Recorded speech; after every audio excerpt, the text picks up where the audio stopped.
안녕하세요, 주양가족 여러분. 오늘도 말씀의 내 가운데 행복한 하루 되기를 주의 이름으로 바랍니다. 오늘은 저주가 끝까지 따르리니 라는 제목으로 신명기 28장 15절에서 24절 말씀을 묵상하고자 합니다. 오늘 본문은 불순종에 따른 저주에 대한 말씀입니다. 읽기 불편할 정도로 끔찍한 내용들입니다.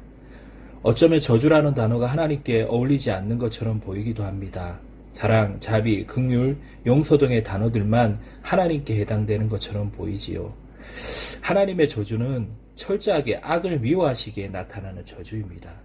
그러기에 이 저주는 인간의 저주와는 다른 것입니다. 선하시고 악을 미워하시는 하나님이시기 때문에 나오는 저주라는 것입니다.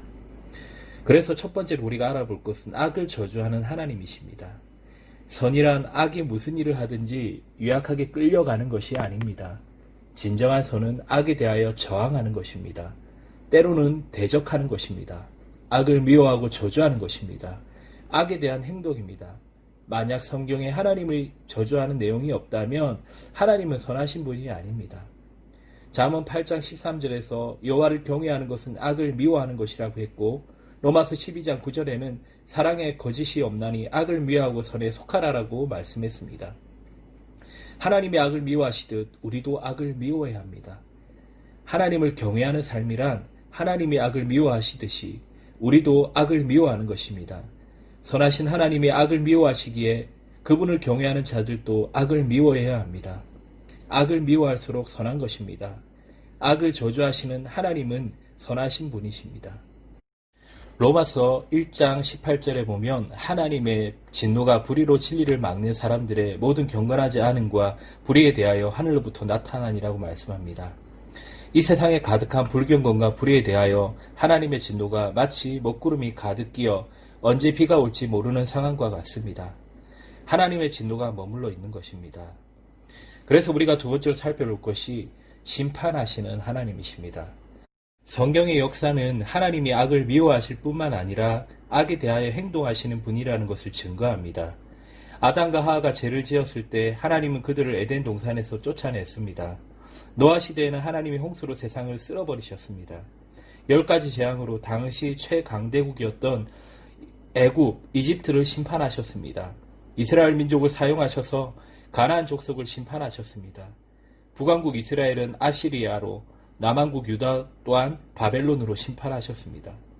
심판은 구약에만 국한되어 있는 것이 아닙니다. 성경을 피상적으로 읽는 사람들은 신약에 오면서 하나님의 심판이 희미해지거나 사라졌다고 생각하는데 정반대입니다. 신약에서는 심판을 구약보다 강조하고 있습니다. 예수님을 산자와 죽은 자를 심판하실 분으로 소개하고 있습니다. 세상의 구세주이신 예수님은 다시 세상의 심판자로 오실 것입니다. 그래서 세 번째는 저주는 하나님의 강력한 경고라는 것입니다.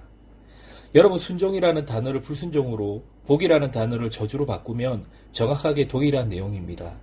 내가 만일 내 하나님 여호와의 말씀을 순종하지 아니하여 내가 오늘 내게 명령하는 그의 모든 명령과 규례를 지켜 행하지 아니하면 이 모든 저주가 내게 임하며 내게 이를 것이니, 지난번에 살펴본 복들을 뒤집는 내용입니다.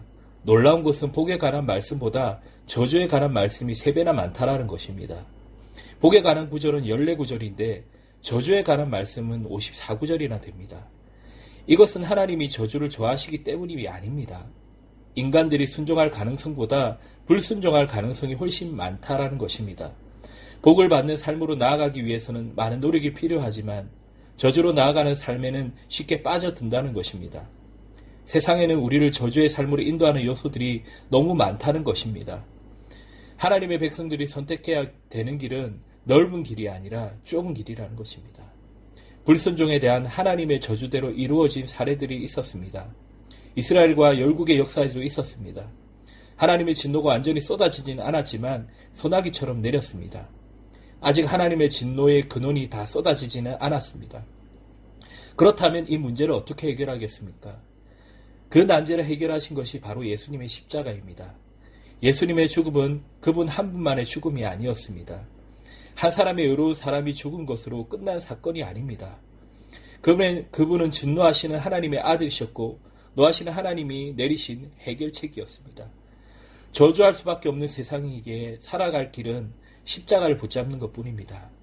어린 양 예수 그리스도의 보혈로 구속받은 이들, 영화롭게 된 이들, 더 이상 죽음이 없는 영원한 생명 가운데 하나님만 온전히 섬기는 나라가 우리에게 약속되었습니다. 하나님은 악을 미워하고 저주하는 분인 동시에 악을 처리하고 해결하시는 분이십니다. 하나님의 끝은 저주가 아니라 저주가 없는 곳입니다.